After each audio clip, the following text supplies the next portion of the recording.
అందరికీ నమస్తే. ఎన్నో ఆశలు పెట్టుకున్న బడ్జెట్ అసెంబ్లీ సెషన్ అయిపోయింది. ఏం తేల్చింది, ఏం తేల్చలేదు, అసలు దేని మీద మన నాయకులు మాట్లాడుకున్నారు, ఇందులో కూడా మాదే పై చేయి అంటే మాదే పై చేయి అని నడిచిందా, లేకపోతే జనాలకి ఏమైనా పనికొచ్చే వ్యవహారం నడిచిందా, అసలు ఏం జరిగిందని తెలుసుకునే ప్రయత్నం చేద్దాం.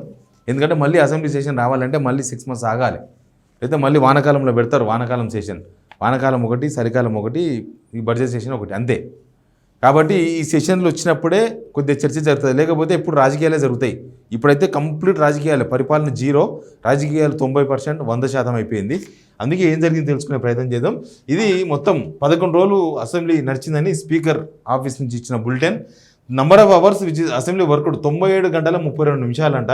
Number of starred questions 16 only క్వశ్చన్స్కి ఆన్సర్ చేసిండ్రు. Number of answers starred questions placed the table house 27. Number of answers the unstarred questions 79 అంట, అంటే రాసి పంపించారు. తర్వాత number of supplementaries made by 22.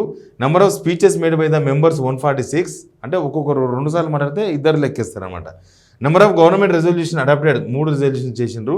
Number of bills introduced pass 12. ఇవంతా government work అనమాట. Bills అని లేకపోతే తీర్మానాలు అవన్నీ కూడా వాళ్ళు చేయాల్సిందే. ఎందుకంటే ఎస్సీ వర్గీకరణకు ఒకటి సంబంధించింది, తర్వాత బీసీ కులగణకు సంబంధించింది చేయాలి, మొత్తం అందరు చేయాలని, లేకపోతే మన అసెంబ్లీ సీట్ల సంఖ్య పెంచాలని తీర్మానం చేశారు. తర్వాత ఇది పార్టీ బలాలు. ఇండియన్ నేషనల్ కాంగ్రెస్ 65, భారత రాష్ట్ర సమితి 38. అర్థమైందా? అక్కడక్కడ నాకు చాలామంది ఈ టీవీలలో వచ్చే క్లిప్స్ నాకు కట్ చేసి పెట్టిండ్రు. ఇప్పుడు ఎట్లా అంటే దానం నాగేందర్ మాట్లాడుతుంటే, దానం నాగేందర్ ఎమ్మెల్యే బీఆర్ఎస్ అని ఉంటుంది. ఎందుకంటే టెక్నికల్గా ఆయన బీఆర్ఎస్ఏ, ఆయన మీద వేడి వరకు ఆయన బీఆర్ఎస్ఏ. ఆయన డిస్క్వాలిఫై చేసినప్పుడు పోతుంది ఆ బీఆర్ఎస్ అనేది. ఆయన మళ్ళీ గెలిస్తే మళ్ళీ వేరే పార్టీ వస్తుంది. అసెంబ్లీ రికార్డ్స్ ప్రకారం ఆయన బీఆర్ఎస్ కాబట్టి 38 అని ఇచ్చిండ్రు. లెక్కనేమో 28 ఉంటుంది. మళ్ళీ బీజేపీ 8, మజ్లిస్ 7, కమ్యూనిస్ట్ పార్టీ 1, 119. ఇప్పటికి ఒక్కరు ఖాళీ లేదు. రైట్, నెక్స్ట్ పోదాం. ఇంకా అసలు విషయాలు ఇవి. అసెంబ్లీలో ఏం చేసిండ్రు, ఏం చేయలేదు అని తెలుసుకునే ముందు మీరు సిగ్నల్ టీవీ మీ సబ్స్క్రైబ్తోనే, మీ బలంతోనే నడుస్తుంది. దీనికి మీ బలమే టానిక్. కాబట్టి మిమ్మల్ని సబ్స్క్రైబ్ చేయమని అడుగుతాం. ఎప్పుడు కొందరు అడుగుతారు అట్లా అడగకండి అని, తప్పేం లేదు. సబ్స్క్రైబ్ చేయమని అడగడం తప్పు లేదు. ఛాయకు పైసలు ఏంటి అనడంలో కొంత తప్పు ఉంటుందేమో, ఎందుకంటే ఆ నడల మీద సమాజంలో ఒక రకమైన అభిప్రాయం వచ్చింది కాబట్టి. బట్ సబ్స్క్రైబ్ చేయడం వల్ల ఒక్క పైసలు కూడా ఖర్చు కాదు. బట్ సిగ్నల్ టీవీకి 1000 బలం దొరుకుతుంది. ఇక సబ్జెక్టులకు పోతే, సబ్జెక్టు మొత్తం ఫస్ట్ అసలు ఎప్పుడైనా సరే అసెంబ్లీ స్టార్ట్ కాగానే ముందు క్వశ్చన్ అవర్ అని ఉంటుంది. క్వశ్చన్ అవర్ అంటే వీళ్ళు ముందే, ఇప్పుడు చాలా సమస్యలు ప్రతిపక్షం దృష్టికి పోతాయి, ఏ ప్రతిపక్ష పార్టీ దృష్టికైనా జనాల దగ్గర నుంచి పోతాయి. సొంతంగా వాళ్ళు కొన్ని క్వశ్చన్లు తయారు చేసుకొని స్పీకర్ ఆఫీస్కి పెడతారు. మేము పలానా క్వశ్చన్ వేస్తే అక్కడ నుంచి ఆన్సర్ రావాలి, ఆన్సర్కు ప్రిపేర్ అయ్యి ఉంటారు వాళ్ళు. కానీ చాలా క్వశ్చన్స్తో ఇరుక్కపోతామన్న ఉద్దేశంతో అసలు క్వశ్చన్ అవర్లు రద్దు చేసి పడేసినారు. మొత్తం క్వశ్చన్ అవర్స్ రద్దు చేసినారు. ఒక రోజు 2 రోజు పెట్టినరు. అది ప్రజలకు నష్టమే. ఎందుకంటే చాలా క్వశ్చన్స్, ఇప్పుడు గురుకుల్లో జరుగుతున్న ఫుడ్ పాయిజన్ మీద క్వశ్చన్ ఉంటుంది, ఖచ్చితంగా ఆన్సర్ చేయాలి గవర్నమెంట్. కానీ ఆ ఆన్సర్ చెప్తే ఇరుక్కపోతామని స్కిప్ చేసి పడేస్తారు. తర్వాత గురుకుల హాస్టల్స్లో ఉన్న సమస్యలు, లేకపోతే ఇప్పుడున్న గ్రౌండ్ వాటర్, లేకపోతే రుణమాఫీ, లేకపోతే రైతు భరోసా, ఇట్లాంటి చాలా క్వశ్చన్స్కి ఆన్సర్ చేయలేక ఆ క్వశ్చన్ అవర్ ఎత్తేసింది, గవర్నమెంట్ ఎత్తేసింది. దానికి మనం ఏం చేయలేం. గవర్నమెంట్ ఎత్తేయడం వల్ల ప్రజలకు నష్టం, ప్రతిపక్షాన్ని ఏముంటుంది, ప్రతిపక్షాలకి పోదు. ప్లస్ దీంతోపాటు ఇంకా సభ్యుల విషయానికి వస్తే 0 ఓవర్ ఒకటి వాడుకున్నారు. 0 ఓవర్ ఒకటి ఉన్నది. 0 ఓవర్ ఒక ప్రాక్టీస్ సెషన్ లాగా. ఈ ఎమ్మెల్యేలు కొత్తగా చాలామంది ఉన్నారు కదా, దాదాపు కాంగ్రెస్లో 53 మంది ఎమ్మెల్యేలు కొత్తలే ఉన్నారు.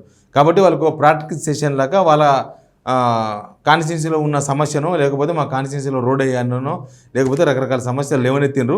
నిజానికి కాంగ్రెస్ ఎమ్మెల్యేలు కూడా చాలామంది జనం ప్రెషర్ తట్టుకోలేక ఆ 0 ఓవర్లో చాలా సమస్యలు లేవనెత్తిండ్రు. చాలా మనం ఇంతకుముందు వీడియోలో చాలా చూపించినాం. వాళ్ళ కాన్స్టిట్యున్సీలో రోడ్డు లేదని, లేకపోతే పలానా బ్రిడ్జ్ చేయాలని, లేకపోతే పలానా హామీ ఇచ్చిన నెరవేర్చాలని, ఇట్లాంటి చాలా సమస్యలను అధికార పార్టీ వాళ్ళు కూడా అడిగినరు. అది 0 ఓవర్ అయింది. ఇక ప్రతిపక్షాలు అసలు ఏ పార్టీ ఏం రోల్ పోషించింది? మన దగ్గర 3 ప్రతిపక్షాలు ఉన్నాయి. 4 ప్రతిపక్షాలు యాక్చువల్గా సిపిఐతో పోలిస్తే 4 ప్రతిపక్షాలు ఉన్నాయి మన దగ్గర. ఒకటి అధికార పార్టీ కాంగ్రెస్, బీఆర్ఎస్ ప్రధాన ప్రతిపక్షం, తర్వాత సంఖ్యాపరంగా చూస్తే బీజేపీ 8, తర్వాత ఎంఐఎం 7, సిపిఐ 1. అయితే ఇక్కడ డిఫరెంట్గా అనిపించింది. యాక్చువల్గా మనం అంతా ఏమనుకుంటాం, సభ బయట అయితే ఓలాగుంటుంది, సభలో ఓ రకంగా ఉంటుంది. సభలో బీజేపీలో డబుల్ గేమ్ కనిపించింది. బీజేపీ డబుల్ గేమ్ ఏంటంటే, కొందరేమో గవర్నమెంట్ పొగుడుతూనే ఉన్నారు, కొందరేమో గవర్నమెంట్లో కొన్ని క్వశ్చన్స్ స్టార్ట్ చేసినారు. ఇంకొందరేమో బీఆర్ఎస్ని కంప్లీట్ టార్గెట్ చేసిండ్రు. అంటే గవర్నమెంట్ సపోర్ట్ చేసిన వాళ్ళు బీఆర్ఎస్ని టార్గెట్ చేసిండ్రు. ప్రతిపక్షం ఇప్పుడు బీఆర్ఎస్ ఏం చేయలేదు కాబట్టి క్వశ్చన్ చేయాల్సిన గవర్నమెంట్నే బీజేపీ డబుల్ గేమ్ ఆడింది అసెంబ్లీలో. ఉదాహరణకు నేను కొన్ని చెప్తా. ఒకటి, మహేశ్వర్ రెడ్డి డైరెక్ట్గా బీఆర్ఎస్ని టార్గెట్ చేసిండు. ప్లస్ హరీష్ సిర్పూర్ ఎమ్మెల్యే ఆయన డైరెక్ట్గా బీఆర్ఎస్ని టార్గెట్ చేసిండు. బీఆర్ఎస్ని టార్గెట్ చేస్తే కాంగ్రెస్ వాళ్ళు వచ్చి ఆ ఎమ్మెల్యే హరీష్ను కలిసి థ్యాంక్ యూ, మంచిగా అడిగినావు, బాగా మాట్లాడినావు అని చెప్పేసి వాళ్ళు వచ్చి హగ్గులు ఇచ్చుకున్నారు అసెంబ్లీలో. అంత నడిచింది బీజేపీ డబుల్ గేమ్. కాబట్టి అది అంతే, ఇక మనం ఏం చేయలేం బీజేపీల వ్యవహారాన్ని. ప్లస్ ఎంఐఎం బీఆర్ఎస్తో కలిసి కొద్దిసేపు ఫైట్ చేసింది. ఆ రోజు జగదీష్ రెడ్డిని సస్పెండ్ చేసిన రోజు ఎంఐఎం కూడా బీఆర్ఎస్తో కలిసి పొడి దగ్గరకు వచ్చారు. ప్లస్ క్వశ్చన్ అవర్ రద్దు చేయడం పైన, అసలు అసెంబ్లీ నడుస్తున్న తీరు పైన తీవ్రమైన అసంతృప్తి వ్యక్తం చేస్తూ ఎంఐఎం వాకౌట్ చేసింది. మనం ఎంఐఎం కాంగ్రెస్తో కలిసి ఉందంటాం, కానీ ఎంఐఎం అక్కడ కొంచెం ప్రతిపక్ష పాత్ర పోషించే ప్రయత్నం చేసింది. అక్కడక్కడ క్వశ్చన్స్ ఆన్సర్స్ ఏమన్నా చూడలేదా? సీతక్కను కూడా క్వశ్చన్ చేసిండ్రు, మీకు తెలుగు రాదు, ఇంగ్లీష్ రాదు, హిందీ రాదు, మేము అడిగే క్వశ్చన్ మీకు అర్థం కాదు, మీరు మాట్లాడేది మాకు అర్థం కాదని మాట్లాడిండు అక్బరుద్దీన్ ఓవైసీ. ఇక్కడ బీఆర్ఎస్ని టార్గెట్ చేసినప్పుడు కొంచెం ప్రతిపక్ష పార్టీగా ఆ రోల్ పోషించే ప్రయత్నం చేసింది ఎంఐఎం బీఆర్ఎస్ కొన్ని సబ్జెక్టులలో వీళ్ళిద్దరు కలిసి ఫైట్ చేసిండ్రు, బీఆర్ఎస్ ఎంఐఎం. ఇటు చూస్తేనేమో అసలు బీఆర్ఎస్ ఒక్క వాకౌట్ చేయలేదు, బీజేపీ ఒక వాకౌట్ చేయలేదు, ఓ నిరసన తెలపలేదు, ఎట్లుంటే అట్లే అదే బాగుంది. అసలు మా గవర్నమెంట్ అన్నట్టుగా బీజేపీ వ్యవహరించింది లోపల. CPI better. అసలు సిపిఐ ఒకటే ఎమ్మెల్యే కున్నెని సాంబశివరావు గారు అప్పుడప్పుడు గవర్నమెంట్ క్వశ్చన్ చేసిండ్రు. ప్లస్ ఆయన బీఆర్ఎస్ కూడా బుద్ధి చెప్పింది. అప్పుడప్పుడు బీఆర్ఎస్ వాళ్ళు ఎక్స్ట్రాల్ చేసినప్పుడు బీఆర్ఎస్ మీరు ఇట్లా వ్యవహరించవద్దు, నడవాలి అని చెప్పి బీఆర్ఎస్ను కూడా నిలదీసే ప్రయత్నం చేసిండ్రు కున్నెని సాంబశివరావు గారు. ప్లస్ కున్నెని సాంబశివరావు చాలాసార్లు ప్రభుత్వాన్ని క్వశ్చన్ చేసే ప్రయత్నం చేసిండ్రు. అదిగో ఆయన కూడా కాంగ్రెస్ కూటమిలో గెలిచిన ప్రతిపక్ష పాత్ర పోషించే ప్రయత్నం చేసిండ్రు. ఇక అక్కడక్కడ స్పీకర్ ఏకపక్షంగా వ్యవహరించిండు అనే ఒక విమర్శ అయితే ఈ సెషన్ ద్వారా బయటకు వచ్చింది. అది ప్రతిపక్ష పార్టీలో చేస్తున్నాయి అంటే అక్కడ మనకు కనిపించింది కూడా. జగదీష్ రెడ్డి సస్పెండ్ చేయడం కానీ ఒక సెషన్ మొత్తం, లేకపోతే మైక్ ఇచ్చే విషయంలో కానీ, మైకులు కట్ చేసే విషయంలో కానీ, ఇట్లా కొన్ని సందర్భాలలో గవర్నమెంట్కు సహకరించిన. యాక్చువల్గా స్పీకర్ అందరు రైట్స్ ప్రొటెక్ట్ చేస్తారు. ఆయన ఆ సభకు మొత్తానికి స్పీకర్ ఓన్లీ గవర్నమెంట్ తరఫున ఉన్న ఎమ్మెల్యేలకు కాదు, బీఆర్ఎస్ ఎమ్మెల్యేలకు, బీజేపీ ఎమ్మెల్యేలకు, ఎంఐఎం ఎమ్మెల్యేలకు, సిపిఐకి అందరికీ ఆయన్నే ప్రొటెక్షన్ ఇవ్వాలి. కానీ జగదీష్ రెడ్డిని సస్పెండ్ చేసింది అదే విషయంలో కదా. ఇది మన అందరి సభ, మీ ఒక్కరి సభ కాదు అన్నందుకే ఆయన సస్పెండ్ చేసిండ్రు. ఈ సెషన్ మొత్తం అయిపోయింది, సస్పెన్షన్ ఎత్తేసినట్టే ఇప్పుడు ఆ సెషన్ ముగిసిందంటే. కానీ జగదీష్ రెడ్డి ఎత్తేసిన తర్వాత బీఆర్ఎస్ చాలా వ్యూహాత్మకంగా వర్క్ చేసింది. ఈ ముట్టర్లతోన పొయ్యి లొల్లిపెట్టుడు కాదు, సబ్జెక్ట్తో కొట్టాలని డిసైడ్ అయింది. బీఆర్ఎస్ సబ్జెక్ట్ను ప్రిపేర్ అయింది. చూసినాం కదా, హరీష్ రావు, కేటీఆర్ ఇద్దరు మామూలుగా అజ్జేయలేదు. ఇద్దరు ఆయనకు అవకాశం వచ్చినప్పుడు హరీష్ రావు ఆ రోజు గవర్నర్ స్పీచ్ మీద ధన్యవాద తీర్మానం రోజు బ్యాటింగ్, మామూలు బ్యాటింగ్ కాదు అది హరీష్ రావుది. నిన్న కేటీఆర్ బ్యాటింగ్, ఇద్దరు బ్యాటింగ్. అయితే గవర్నమెంట్లో ఎవరు బ్యాటింగ్ అంటే గవర్నమెంట్ను కాపాడింది సభలో శ్రీధర్ బాబు గారు మంత్రి.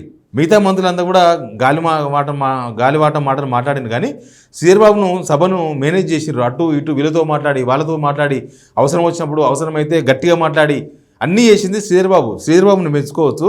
శ్రీధర్ బాబు చాలా అంశాలలో అటు నడిపించే పార్టీ ఫ్లోర్ కోఆర్డినేషన్ విషయంలో శ్రీధర్ బాబు మాత్రం తన ఎక్స్పీరియన్స్ను వాడిండు 100%. శ్రీధర్ బాబు ఎక్స్పీరియన్స్, శ్రీధర్ బాబు కనుక లేకపోతే వీళ్ళు ఎవరెవరు సహకరించుకున్నారు? రేవంత్ రెడ్డికి మిగతా మంత్రులు ఏం సహకరించలేదు, నో కోఆర్డినేషన్. రేవంత్ రెడ్డి విషయంలో ఏదైనా సబ్జెక్టు, పబ్లిక్ సబ్జెక్ట్ వచ్చినప్పుడు ఆ రిలేటెడ్ మినిస్టర్స్ మాట్లాడినారు. కానీ రేవంత్ రెడ్డి దానిలో ఏముంటుంది, సబ్జెక్ట్ కన్నా ఎక్కువ వేరే ఉంటాయి కదా, రాజకీయాలు ఉంటాయి. ఆ రాజకీయాలు మాట్లాడినప్పుడు, లేకపోతే యువతల కేటీఆర్నో కేసీఆర్నో హరీష్ రావును టార్గెట్ చేసినప్పుడు మిగతా మంత్రులు ఎవరు సపోర్ట్ రాలేదు. ఆయన ఒక్కడే మాట్లాడుకోవాలి. ఆయన మీద వీళ్ళు కౌంటర్ ఇస్తే కూడా మళ్ళీ నేను చూడలే, ఆయన మాట్లాడిపోయిండు. తర్వాత కేటీఆర్ లేచి బాంబులు వేసిండు. తర్వాత మళ్ళీ కాంగ్రెస్ నుంచి నో రెస్పాన్స్. కాంగ్రెస్కి ఎవరు టైం కూడా అడతలేరు కనీసం దాని మీద స్పందిస్తామని. కాబట్టి శ్రీధర్ బాబు మాత్రమే సబ్జెక్టు పరంగా, లేకపోతే అన్ని రకాలుగా వాళ్ళను వీళ్ళను బుజ్జగించే విషయంలో అన్నింటిలో కూడా శ్రీధర్ బాబు బాగా వ్యవహరించాడు. కాకపోతే స్పీకర్ విషయంలో ఒక పాయింట్ మర్చిపోయినాం మనం. సునీతా లక్ష్మారెడ్డి గారి విషయంలో స్పీకర్ మాట్లాడిన తీరు అది నిజంగా ఆక్షేపణీయమే. అది బయట కూడా కనిపించింది. మీరు మాట్లాడితే నాకేం అనిపిస్తలేదు, వాళ్ళేమింటారు అనేది ఆయన ఎవరు ఉద్దేశించి, నేను మిమ్మల్ని ఉద్దేశించి కాదు అని చెప్పిండు. బట్ అది డైరెక్ట్గా చూస్తే నర్సాపూర్ ఎమ్మెల్యే సుంతా లక్ష్మారెడ్డి మాట్లాడుతుంటే అన్నారు కాబట్టి ఆమె గురించి అన్నారు అనేది ప్రొజెక్ట్ అయింది. ప్లస్ ఆయన ఆ విత్రా వ్యాఖ్యలు కూడా ఛాంబర్ పిలుచుకొని మాట్లాడొచ్చు, బట్ శ్రీధర్బాబు స్పీకర్ నిరికించినట్టుగా కనిపించింది. కాబట్టి ఆయన ఓపెన్గానే విత్రా వేసుకోవడం చెప్పిండు. కొద్దిగా స్పీకర్ ఓపెన్గా ఉంటారు అట్లాంటి విషయాల్లో, అది ప్రశంసించాల్సిందే ఆయన వ్యాఖ్యలు వెనుక తీసుకోవడం. కాకపోతే ఆయన అసహనం వ్యక్తం చేసింది చూడండి, దాన్ని మనం ఖచ్చితంగా ఎవరైనా మాట్లాడక తప్పదు. ఇట్లా చాలా అంశాలు అసలు చర్చకు రాకుండా కూడా పోయినాయి. చాలా అంశాలు అసలు ప్రజలు ఏదైతే ఆశించారో ఆ చర్చ రాలే ఈసారి. ఏంది ఇప్పుడు నిరుద్యోగుల గురించి ఏమైనా చర్చ వచ్చిందా? ఏమి లేదు. ఎంతసేపటికి రొంపకొట్టుడు, మేము చేసినాం అని గవర్నమెంట్ చెప్పుకోవడే తప్ప అసంతృప్తి ఎవరైతే ఉన్నారో, గవర్నమెంట్ మీద తీవ్రమైన అసంతృప్తితో ఉన్నారో వాళ్ళని అడ్రస్ చేసే ప్రయత్నం చేయలేదు. నిరుద్యోగుల విషయం కావచ్చు, మహిళల విషయం కావచ్చు, రైతుల విషయం కావచ్చు, విద్యార్థుల విషయం కావచ్చు, ఇట్లా చాలా హామీల విషయంలో కావచ్చు, లేకపోతే ఈ భూసేకరణ విషయంలో రైతులు కొద్దిగా ప్రొటెక్ట్ చేస్తూ ఉన్నారు కదా గవర్నమెంట్ భూమి ఇవ్వమని, అట్లాంటిని సాటిస్ఫై చేసే విధంగా చేయలేదు. అసెంబ్లీ ఎంతసేపటికి బీఆర్ఎస్ను సాటిస్ఫై చేసే ప్రయత్నమో, లేకపోతే బీఆర్ఎస్ టార్గెట్గానో, లేకపోతే బీఆర్ఎస్ చేసే కౌంటర్లకు ఎన్కౌంటర్ చేసే ప్రయత్నం చేసింది గవర్నమెంట్ తప్ప జనాల యాంగిల్లో సభ నడిపించలేదు, జనాలను సంతృప్తిపరిచే విధంగా సభ నడిపించలేదని మాత్రం చాలా క్లియర్గా కనిపించింది. మొత్తంగా అయితే ఇంకొకటి ఉంది, అసలు ఎవరు ఎన్ని గంటలు మాట్లాడినారో ఇస్తే అసలు దాని మీద చాలా విషయాలు చెప్పొచ్చు మనం. అసలు బీజేపీ లాస్ట్ అసెంబ్లీలో బీజేపీ 4 గంటలు మాట్లాడితే ఎంఐఎం 5 గంటలు మాట్లాడింది. అసలు ఎంఐఎం బలం ఎంత, ఎంఐఎం మాట్లాడుతూ ఎంతమంది, ఒక్కరే మాట్లాడతారు. ఒక అక్బరుద్దీన్ ఓవైసీ ఎమ్మెల్యేలు అప్పుడప్పుడు 5 నిమిషాలు మాట్లాడతారు, కానీ ఎంఐఎం ఎక్కువ మాట్లాడింది. అట్లాంటి చాలా విషయాలు తెలిసే అవకాశం ఉంటుంది. బట్ ఇప్పటిదాకా అసెంబ్లీ అయితే ఆ విషయాలను బయట పెట్టలేదు. బయట పెట్టినప్పుడు చూసుకుందాం.